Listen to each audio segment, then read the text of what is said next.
Assalamualaikum warahmatullahi wabarakatuh.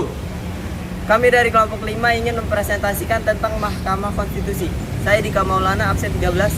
Saya Muhammad Jody Arveno Ferin, absen 21. Saya Fajar Maulana Hafiz, absen 17.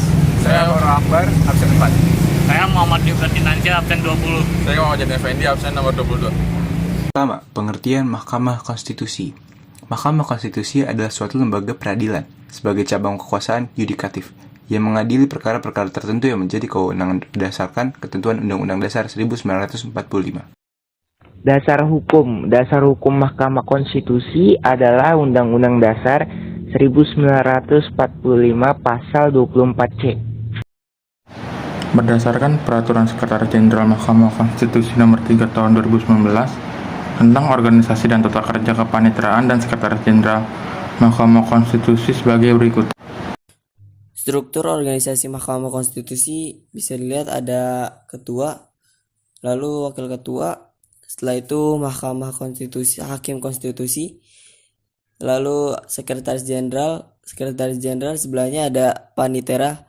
Panitera dibagi menjadi 2, panitera muda 1 dan panitera muda 2. Lalu sekretaris jenderal dibagi menjadi 6, Biro Perencanaan dan Biro Pengawasan, Biro Keuangan dan Kepegawaian, Biro Hubungan Masyarakat dan Protokol, Biro Umum, Pusat Penelitian dan Pengkajian Perkara Pengelolaan Teknologi Informasi dan Komunikasi, Pusat Pendidikan Pancasila dan Konstitusi. Wewenang dan tugas. Berdasarkan pasal 24C ayat 1 UUD 1945 yang ditegaskan kembali pasal 10 ayat 1 huruf A sampai dengan D UU 24 2003, ada 4 wewenang Mahkamah Konstitusi, yakni 1. Menguji undang-undang terhadap Undang-Undang Dasar. 2. Memutus sengketa kewenangan lembaga negara yang wewenangnya diberikan oleh UUD 1945. 3. Memberikan putusan terkait pembubaran partai politik. 4. Memberikan putusan terkait perselisihan mengenai hasil pemilihan umum.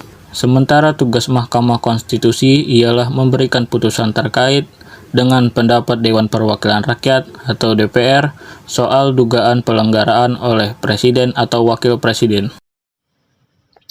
Persidangan dibagi menjadi 2 macam. Yang pertama adalah sidang panel. Sidang panel diselenggarakan untuk memeriksa kedudukan hukum permohonan, pemohon dan isi permohonan. Yang kedua adalah rapat permusyawaratan hakim.